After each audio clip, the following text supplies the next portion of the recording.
नमस्कार।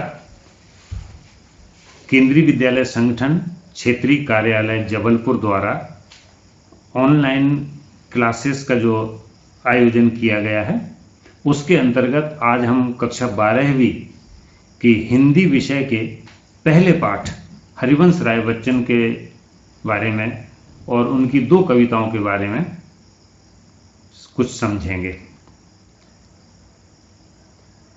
हमारे पाठ्यक्रम में हरिवंश राय बच्चन की 2 कविताएं हैं। पहली है आत्मपरिचय और दूसरी है एक गीत है, दिन जल्दी जल्दी ढलता है।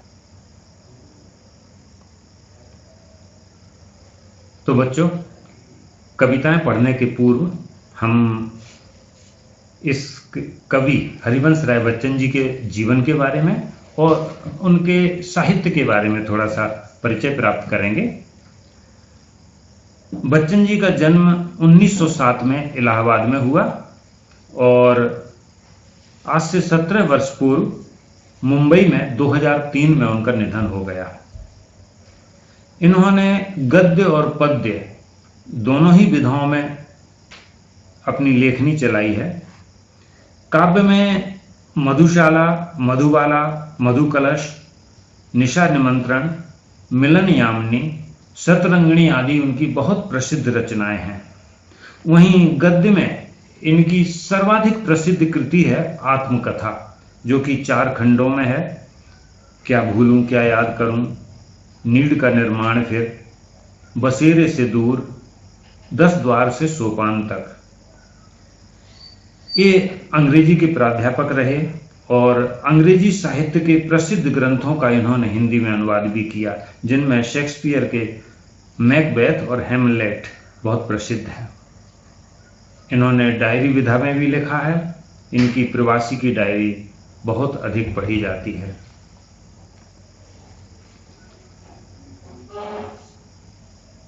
इनका जो रचना काल है वो छायावादोत्तर काल का है। 2 विश्व युद्धों के बीच का जो कालखंड था वो छायावाद का काल माना जाता है। इस दौरान जनता के मन में बहुत आक्रोश था, उसके सामने बहुत सारी समस्याएं थीं। बच्चन जी ने अपने काव्य में मध्य वर्ग के उस विकल मन को अपनी आवाज दी, उसको अभिव्यक्त किया। इसके लिए इन्होंने अपनी शैली में भी छायावाद से भिन्न कुछ विशेषताएं प्रकट की। छायावाद में लाक्षणिक वक्रता और अतिशय कल्पनाशीलता थी। यानी छायावादी कवि लोग जो बात कहते थे वो प्रतीकों के माध्यम से कहते थे, उसमें प्रतीकात्मकता बहुत ज्यादा थी और इसी तरह उसमें काल्पनिकता की उड़ान बहुत ज्यादा थी। लेकिन बच्चन ने अपनी सहज सरल शैली में पूरी संवेदनशीलता के साथ अपनी बात रखी। फारसी के एक प्रसिद्ध कवि हैं उमर खयाम, इससे बहुत अधिक प्रभावित थे और उन्हीं से प्रभावित होकर के उन्होंने हिंदी में हालावादी काव्य धारा का प्रवर्तन किया। हालावाद है क्या?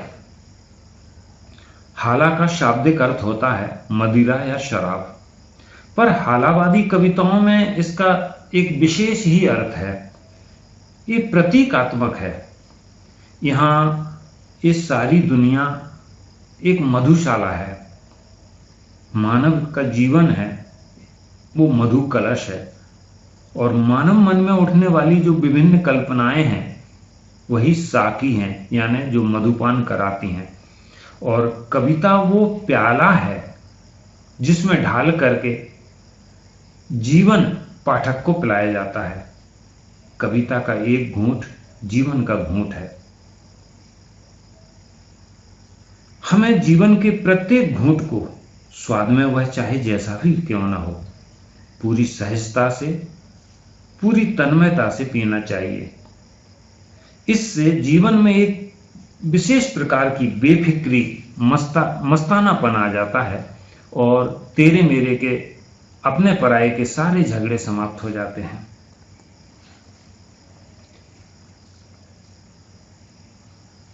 इनकी यहां जो पहली कविता है आत्मपरिचय, उसके प्रतिपाद्य के बारे में हम थोड़ी चर्चा करते हैं। आत्म परिचय का क्या अर्थ है? इसका मीनिंग है सेल्फ इंट्रोडक्शन। कवि ने इस कविता में अपने स्वभाव की विशेषताओं को उजागर किया है और ये बताया है कि दुनिया के साथ उसका संबंध प्रीति कलह का है। प्रीति भी है और साथ में वो उसके साथ कलह भी करता है, झगड़ा भी करता है। जैसे पति पत्नी के बीच में आपस में प्रेम भी होता है, लेकिन कई बातों में उनमें आपस में कलह भी हो जाती है। तो जग के साथ, दुनिया के साथ अपने इसी द्वंद्वात्मक संबंधों की चर्चा करते हुए कवि कहता है कि उसके जीवन में ऐसी बहुत सारी बातें आ गई हैं जो ऊपर से देखने में विरोधाभासी लगती हैं। जैसे रोदन में राग, शीतल वाणी में आग, उन्मादों में अवसाद। ये विरोधाभास मूलक सामंजस्य को साधते साधते कवि के जीवन में एक विचित्र प्रकार की मस्ती आ गई है, एक बेखुदी सी छा गई है।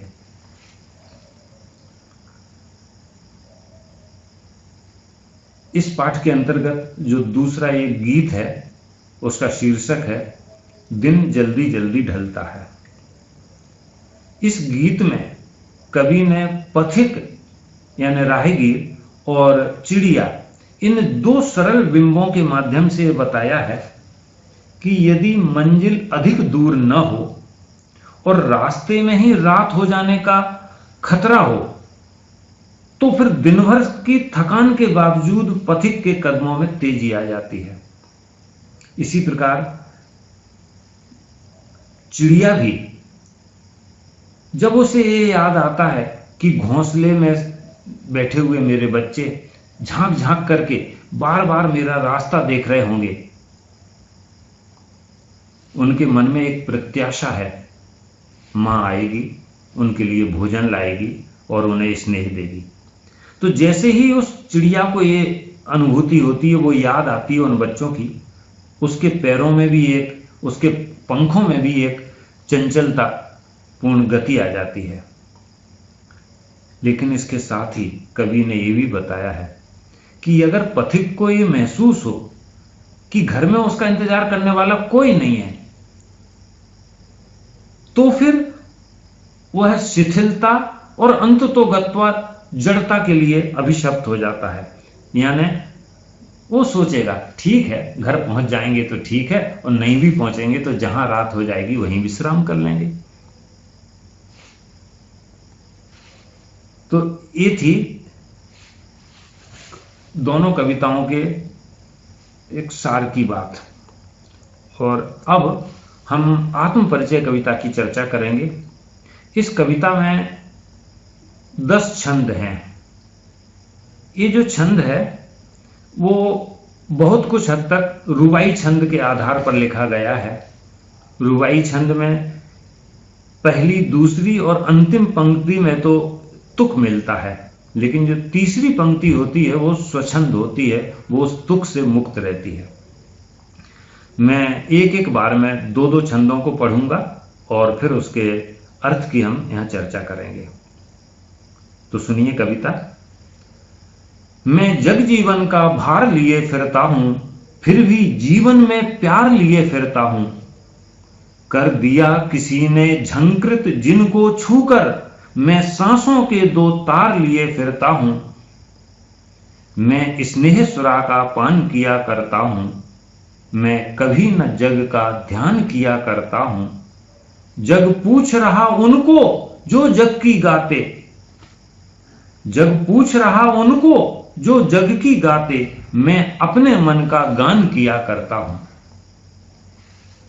यहां कवि ने अपने जीवन का विरोधाभास व्यक्त करते हुए कहा है कि मेरे ऊपर, मेरे मस्तिष्क में, मेरे दिलो दिमाग में जग जीवन का एक भार है, बोझ है। अब कवि के दिमाग में कौन सा बोझ है? वो देखता है कि इस जगत में बहुत सारे कष्ट हैं, लोग दुखी हैं, पीड़ित हैं, और वो उनके कष्टों को दूर करना चाहता है। ये उसके मन में एक भार है, बोझ है, उत्तरदायित्व का बोझ है। तो कवि कहता है कि मैं जग जीवन का भार लिए फिरता हूं, फिर भी जीवन में प्यार लिए फिरता हूं। अब यहां विरोधाभास कैसे है कि जब एक तरफ तो वो उसको ये जग का जीवन भार स्वरूप प्रतीत हो रहा है, और जब हमें जो चीज भार लगेगी उससे हम प्यार कैसे करेंगे।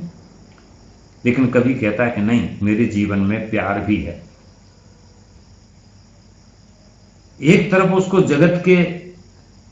जगत की समस्याओं को समाधान देने के लिए वो प्रयत्नशील है, वो जग जीवन का भार उसके मस्तिष्क पर है, तो दूसरी तरफ उसके जीवन में एक प्यार का भी एक स्थान है।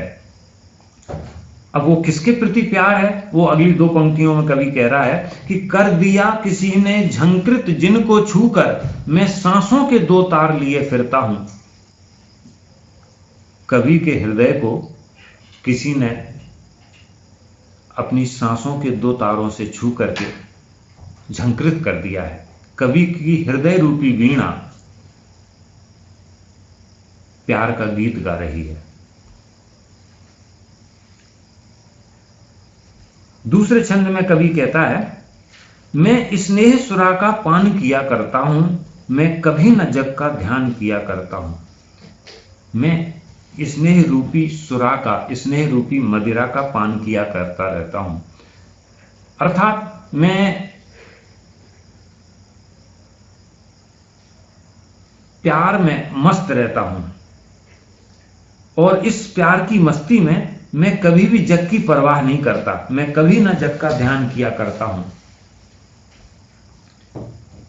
जगत के प्रति उसकी ये रुखाई क्यों है, उसको स्पष्ट करते हुए कवि कह रहा है कि जग पूछ रहा उनको जो जग की गाते, मैं अपने मन का गान किया करता हूं। दुनिया तो उसी को पूछती है जो दुनिया के अनुसार चलता है, जो दुनिया की गाता है, जो दुनिया को अच्छा बताता है। लेकिन मैं तो अपने मन की बताई हुई राह पर चलता हूं, मैं तो अपने मन का गान किया करता हूं, मैं वही काम करता हूं जो मेरा मन करता है।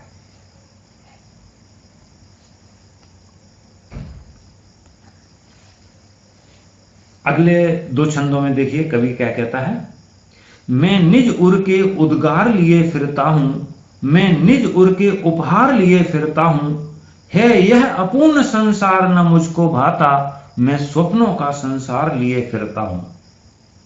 मैं जला हृदय में अग्नि दहा करता हूं, सुख दुख दोनों में मग्न रहा करता हूं, जग भव सागर तरने को नाव बनाए, मैं भव मौजों पर मस्त बहा करता हूं। कवि यहां कह रहा है कि मेरे हृदय में उद्गार हैं, कोमल भावनाएं हैं जगत के प्रति, और मैं इस जगत के लिए अपने हृदय का उपहार लेकर के घूमता हूं। मैं जगत के प्रति शुभकामनाएं रखता हूं, उसका भला चाहता हूं। लेकिन भला चाहते हुए भी कवि कह रहा है कि ये जो संसार है वो अपूर्ण है और मुझको ये सुहाता नहीं है। अब देखिए यहां विरोधाभास है कि एक तरफ जो अपूर्ण लग रहा है संसार, और कवि कह रहा है कि ये अपूर्ण संसार मुझे अच्छा नहीं लगता, और उसी संसार के लिए ये उद्गार और उपहार लिए घूम रहा है। ये विरोधाभास कवि के जीवन में है यह अपूर्ण संसार न मुझको भाता, मैं स्वप्नों का संसार लिए फिरता हूं। कवि कहना चाहता है कि मेरे मस्तिष्क में एक आदर्श संसार की कल्पना है। ये संसार कैसा होना चाहिए, ये दुनिया कैसी होनी चाहिए, इसके बारे में उसका खुद की एक अवधारणा है, उसका खुद का एक विचार है।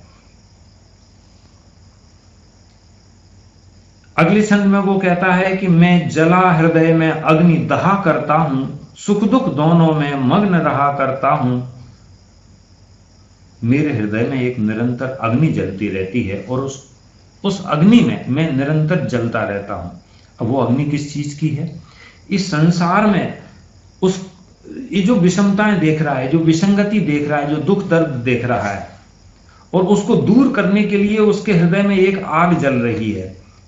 उस आग में वो निरंतर जलता रहता है, और उसके व्यक्तिगत जीवन में भी सुख और दुख हैं। लेकिन वो सुख और दुख दोनों ही स्थितियों में मग्न रहता है। कभी सुख में आकर के फूल करके कुप्पा नहीं हो जाता और दुख में वो निराश नहीं हो जाता है। उस जगत के और अपने स्वभाव में क्या अंतर है, दुनिया क्या सोचती है और वो क्या सोचता है, उसको उसने अगली 2 पंक्तियों में बताया कि जग भव सागर तरने को नाव बनाए, मैं भव मौजों पर मस्त बहा करता हूं। ये दुनिया तो इस संसार रूपी सागर को तैरने के लिए नाव बनाती है, यानी संसार के दुखों से मुक्त होने के अनेक प्रकार के उपाय सोचती है। और मैं हूं कि संसार की लहरों पर, वो लहरें चाहे सुख रूप हों या दुख रूप हों, मैं संसार की इन मौजों पर, लहरों पर मस्त बहा करता हूं। जैसे कोई व्यक्ति समुद्र की उठती और गिरती लहरों पर मस्त बहा करता है, उसी प्रकार कभी भी कह रहा है कि मैं तो इस जीवन के मौजों पर मस्त बहा करता हूं। अगली पंक्तियों में भी कवि अपने जीवन का विरोधाभास प्रकट कर रहा है। वो कहता है, मैं यौवन का उन्माद लिए फिरता हूं, उन्मादों में अवसाद लिए फिरता हूं, जो मुझको बाहर हंसा रुलाती भीतर, मैं हाय किसी की याद लिए फिरता हूं। मेरी अवस्था अभी यौवनावस्था है और मेरे अंदर इस यौवन का उन्माद है, फिर भी इस उन्माद के बीच में मेरे जीवन में एक अवसाद है।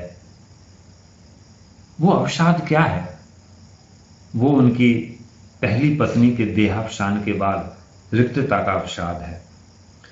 तो कवि यहां कहता है कि मैं यौवन का उन्माद लिए फिरता हूं, उन्मादों में अवसाद लिए फिरता हूं। अब इस उन्माद के बीच में जो अवसाद है उसका परिणाम क्या होता है, वो अगली 2 पंक्तियों में देखिए। जो मुझको बाहर हंसा रुलाती भीतर, मैं हाय किसी की याद लिए फिरता हूं। मेरे अंदर किसी की याद है जो अंदर ही अंदर मुझे रुलाती है, लेकिन मैं बाहर में इस दुनिया के सामने हंसा करता हूं। अपना दुख किसी दूसरे के सामने प्रकट नहीं करता। दूसरों के सामने मैं हंसता हूं, खिलखिलाता हूं, लेकिन अंदर ही अंदर वो किसी प्रिय की याद मुझे रुलाती रहती है। अगले छंद में कवि एक कहना चाहता है कि दुनिया की प्रवृत्ति स्वार्थ परक है। वो अपने स्वार्थ की पूर्ति में निरंतर व्यस्त रहती है और मेरा जो स्वभाव है इससे बिल्कुल विपरीत है।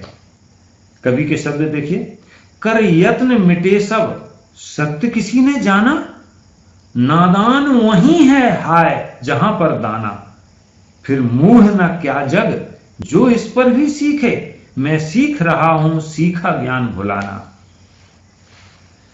दुनिया अनेक यत्न करके मिट गई, मर गई। लोग आते हैं, जीवन जीते हैं और जीवन के सत्य को जान ही नहीं पाते कि आखिरकार ये जीवन हमें क्यों मिला है, इस जीवन का उद्देश्य क्या है। कर यत्न मिटे सब सत्य किसी ने जाना। लोग कोशिशें कर करके हार गए, लेकिन इस जीवन के सत्य को वो लोग नहीं समझ पाए। कवि कह रहा है कि नादान वही है हाय जहां पर दाना। यहां दाना स्वार्थ का प्रतीक है। जो लोग नादान हैं वे वहीं पाए जाते हैं जहां पर उनको दाना मिलता है, जहां उनके स्वार्थ की पूर्ति होती है। जहां उनके स्वार्थ की पूर्ति नहीं होती है वे वहां झांकते तक नहीं है। नादान वही है हाय जहां पर दाना, फिर मूढ़ ना क्या जग जो इस पर भी सीखे। कभी यहां इस जगत को जो स्वार्थ परक है उसको मूढ़ कह रहा है, मूर्ख कह रहा है। और आगे कहता है कि क्या ये दुनिया मूर्ख नहीं है जो इतना जानने पर भी और नित नई चीजें सीखती रहती है। नई चीजें कौन सी? अपने स्वार्थ पूर्ति के नए नए साधनों की खोज करती है। और कवि कहता है कि नहीं, मेरा स्वभाव इसके बिल्कुल विपरीत है। मैं सीख रहा हूं सीखा ज्ञान भुलाना। मैंने अभी तक जो दुनियादारी इस जगत से सीखी थी, मैं तो उसको भी भूलने की कोशिश कर रहा हूं, उसे भुलाने की कोशिश कर रहा हूं। इस तरह से इन दो छंदों में भी कवि ने अपने व्यक्तित्व की विशेषताओं को बताया। अब अगले छंद में वो अपने और जगत के स्वभाव को और स्पष्ट करते हुए कहता है कि मैं और जग और कहां का नाता, मैं और जग और कहां का नाता, मैं बना बना कितने जग रोज मिटाता, जग जिस पृथ्वी पर जोड़ा करता वैभव, मैं प्रतिपग से उस पृथ्वी को ठुकराता। मैं और हूं, मैं अलग हूं, और जग और जग मुझसे भिन्न है। यहां देखिए और शब्द का प्रयोग 3 बार हुआ है। प्रथम और तृतीय और का मीनिंग है भिन्न, अलग, पृथक, और बीच वाले और का मीनिंग है और, यानी एवं और तथा, वो योजक के रूप में उसका प्रयोग है। यहां यमक अलंकार की छटा देखते ही बन रही है। मैं और जग और कहां का नाता। कवि कहता है कि मैं और हूं, मैं भिन्न हूं, और जगत मुझसे भिन्न है। मेरा और जग के बीच में कोई नाता नहीं है। मैं बना बना कितने जग रोज मिटाता। ऐसे जग तो ना जाने मैं अपने मन मस्तिष्क में कितने बनाता हूं और कितने मिटाता रहता हूं। यानी वो नित नए एक आदर्श संसार की कल्पना करता रहता है, और उसमें कुछ कमी पाए जाने पर वो उसको मिटा करके फिर द्वारा एक आदर्श संसार की कल्पना करता है। उसे ये संसार अच्छा क्यों नहीं लगता, उसका कारण बता रहा है कवि कि जग जिस पृथ्वी पर जोड़ा करता वैभव, मैं प्रतिपग से उस पृथ्वी को ठुकराता। इस पृथ्वी के जो लोग हैं वो तो निरंतर वैभव जोड़ने की कोशिश में लगे रहते हैं। रात दिन हाय पैसा, निरंतर वैभव को जोड़ने की कामना में लीन रहते हैं। और कवि कहता है कि मैं तो प्रत्येक कदम से उस पृथ्वी को ठुकराता हूं जहां पर ये वैभव जोड़ने की प्रवृत्ति फलती फूलती है। ये वैभव जोड़ने की, स्वार्थ पूर्ति करने की जो प्रवृत्ति है, मैं इस पृथ्वी को ठुकराता हूं। ऐसी पृथ्वी, ऐसी दुनिया मुझे पसंद नहीं। अब अगले छंद में कवि ये बता रहा है कि उसके जीवन में देखो कैसा विरोधाभास है। मैं निज रोदन में राग लिए फिरता हूं, शीतल वाणी में आग लिए फिरता हूं, हों जिस पर भूपों के प्रासाद निछावर, मैं वह खंडहर का भाग लिए फिरता हूं। मेरे रोदन में, मेरे रोने में भी राग है। राग शब्द के 2 मीनिंग होते हैं। एक तो राग यानी प्रेम, और दूसरा वो राग जो संगीत में होता है। यहां संगीत वाले राग की चर्चा है। मैं निज रोदन में राग लिए फिरता हूं, यानी कवि जब कोई कविता बनाता है तो वास्तव में वो अपने दिल का रोना रो रहा है, उसमें वो अपने दिल का दुख बता रहा है, लेकिन वो जो दिल का दुख बता रहा है वो रागमय है, काव्य के रूप में है। तो मैं निज रोदन में राग लिए फिरता हूं, शीतल वाणी में आग लिए फिरता हूं। कवि कह रहा है कि मेरी कविता की जो भाषा है वो शीतल है। मैं जो बात कह रहा हूं कोई उत्तेजना में नहीं कह रहा हूं, लेकिन उसमें इस संसार को बदलने की, एक क्रांति लाने की चेतना उसमें है। तो मेरी शीतल वाणी में भी आग समाहित है। आगे कवि कह रहा है, हों जिस पर भूपों के प्रासाद निछावर, मैं वह खंडहर का भाग लिए फिरता हूं। भूप यानी राजा और प्रासाद यानी महल। मेरे साथ पुरानी यादों का वो खंडहर है कि उन यादों के सामने, उन यादों के खंडहर के सामने बड़े बड़े राजाओं के राजमहल भी निछावर किए जा सकते हैं। उसके सामने राजमहल की कोई कीमत नहीं है। हों जिस पर भूपों के प्रासाद निछावर, मैं वह खंडहर का भाग लिए फिरता हूं। यानी कवि अपने काव्य में जो अपने हृदय का दुख व्यक्त कर रहा है, उसमें वो यादों का खंडहर समाया हुआ है, उसकी वो यादें समाई हुई हैं जिन पर वो संसार की सारी विभूति को निछावर कर सकता है। और अगले छंद में कवि कह रहा है, मैं रोया इसको तुम कहते हो गाना, मैं फूट पड़ा तुम कहते छंद बनाना, क्यों कवि कहकर संसार मुझे अपनाए, मैं दुनिया का हूं एक नया दीवाना। मैं दीवानों का वेश लिए फिरता हूं, मैं मादकता निशेष लिए फिरता हूं, जिसको सुनकर जग झूम झुके लहराए, जिसको सुनकर जग झूम झुके लहराए, मैं मस्ती का संदेश लिए फिरता हूं। कवि कह रहा है कि जब मैं अपने कविता के माध्यम से रोता हूं, अपना दुख प्रकट करता हूं, तो तुम कहते हो ये कवि गीत गा रहा है। वास्तव में वो गाना नहीं है, वो गीत नहीं है, वो मेरा रुदन है। और जब मेरा दिल का दुख हृदय में नहीं समाता, वो शब्दों के माध्यम से, कविता के माध्यम से बाहर फूट पड़ता है, तो तुम कहते हो कि कवि छंद बना रहा है। वास्तव में मैं छंद नहीं बना रहा हूं, मैं तो अपने दुख की अभिव्यक्ति कर रहा हूं।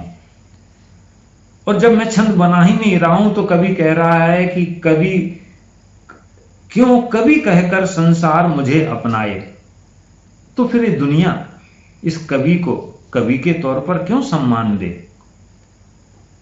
वो अपने आप को कवि नहीं मानता, वो कह रहा है कि मैं तो दुनिया का एक दीवाना हूं,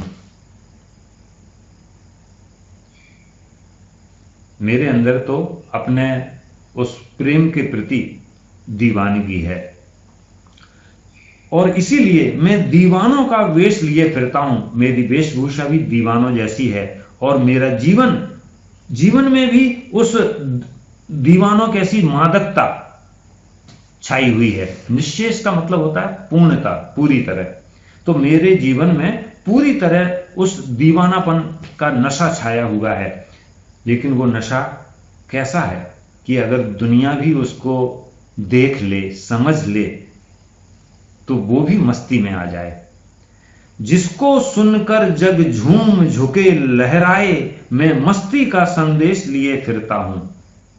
मेरा जीवन उस मस्ती का संदेश देता है जगत को, जिसको यदि ये जगत सुन ले तो झूम उठेगा और लहरा उठेगा, और वो भी मेरी तरह, चाहे सुख हो या दुख हो, दोनों ही परिस्थितियों में वो मस्त बना रहेगा।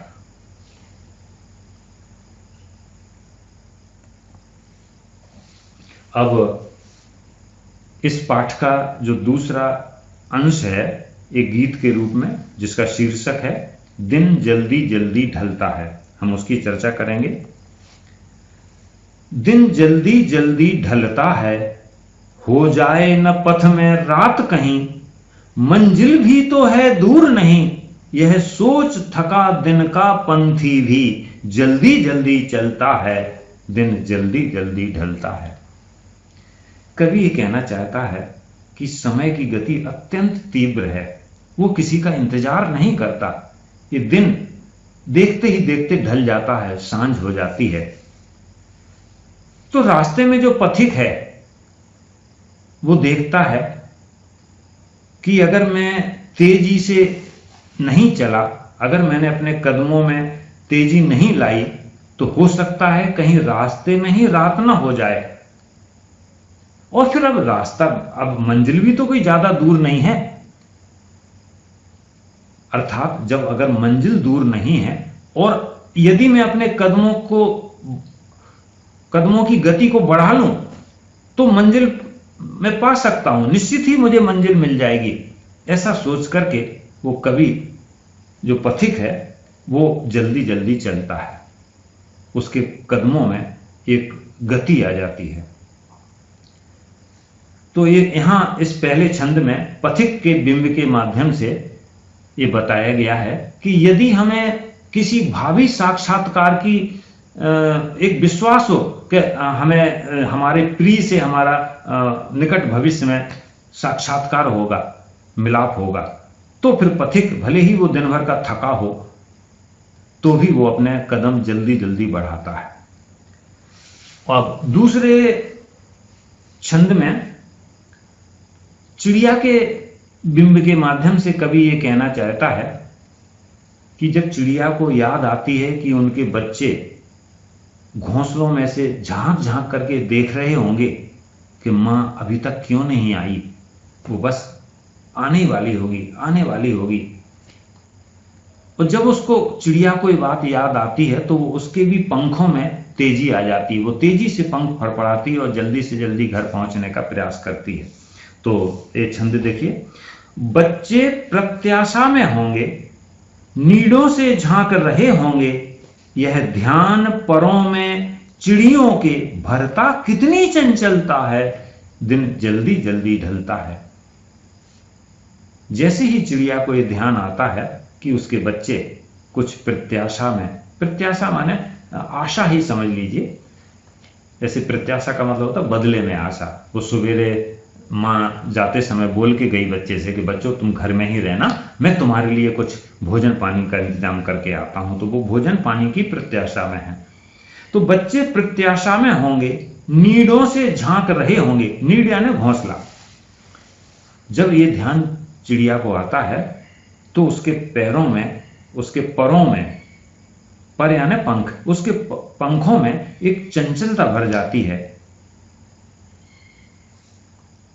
यही बात दिन जल्दी जल्दी ढलता है पंक्ति के माध्यम से यहां कही गई है। और तीसरे छंद में कवि अपनी दिल की व्यथा को व्यक्त कर रहा है। उसके जीवन में एक सूनापन है, अपने प्रिय के वियोग के बाद में उसके जीवन में एक सूनापन आ गया है। और सूनापन आ जाने के कारण उसको ऐसी प्रत्याशा नहीं है कि घर पे मैं चलूंगा, घर पे मेरा कोई इंतजार कर रहा है, मेरी उससे मुलाकात होगी। तो फिर कवि के मन में कैसे विचार आते हैं वो देखिए। कवि कह रहा है, मुझसे मिलने को कौन विकल, मैं हूं किसके हित चंचल, यह प्रश्न शिथिल करता पद को, भरता उर में विह्वलता है, दिन जल्दी जल्दी ढलता है, दिन जल्दी जल्दी ढलता है। मुझसे मिलने के लिए तो घर पर कोई बेचैन नहीं है, व्याकुल नहीं है, विकल नहीं है, तो फिर मैं किसके लिए अपने पैरों की गति बढ़ाऊं, मैं क्यों अधिक परिश्रम करूं। जब उसके मन में एक प्रश्न उठ जाता है तो उसके हृदय में एक बेचैनी पैदा हो जाती है और उसके मन में शिथिलता आ जाती है, उसकी गति धीमी पड़ जाती है और थक करके वो एक जगह जड़ की भांति बैठ जाता है, जीवन से कुछ निराश सा हो जाता है। इस तरह यहां कवि ये कहना चाहता है कि दिन तो जल्दी जल्दी बीत रहा है, समय जल्दी जल्दी बीत रहा है, तो हमें इस समय गुजर ना जाए, समय बीत ना जाए, ये अवसर चूक ना जाए, हम उसके पहले ही हमें कुछ कर गुजरना चाहिए। तो समय के बीतने के पहले ही हम अपने उद्देश्य को प्राप्त कर लें, अपने लक्ष्य को प्राप्त कर लें। और बच्चों, आपके जीवन में तो ये पंक्ति बहुत ही अधिक महत्वपूर्ण है कि दिन जल्दी जल्दी ढलता है। हम आज की बात को कल के लिए और कल की बात को परसों पर छोड़ देते हैं, ये वास्तव में करने योग्य बात नहीं है। हमें तो यही सोचना चाहिए कि समय ढले, समय बीते, उसके पहले ही हम अपनी मंजिल प्राप्त कर लें। तो बच्चों, आशा है ये पाठ अच्छा लगा होगा और समझ में भी आया होगा। अब मैं आपको कुछ प्रश्न देता हूं गृह कार्य के रूप में। आप इनको अपनी कॉपी में लिखें और अपने विद्यालय के विषयाध्यापक को प्रेषित करें और उनसे इन उत्तरों को जांच करवाएं। पहला प्रश्न है, कविता की किन पंक्तियों में यमक अलंकार का प्रयोग हुआ है? उसके प्रयोग को स्पष्ट कीजिए। दूसरा प्रश्न है, कवि को यह जगत अच्छा क्यों नहीं लगता? तीसरा प्रश्न गीत से है, दिन जल्दी जल्दी ढलता है। इस गीत के आधार पर यह बताइए कि पथिक के पैरों में कब गति आ जाती है और कब वह शिथिल हो जाता है या जड़ता को प्राप्त हो जाता है। धन्यवाद।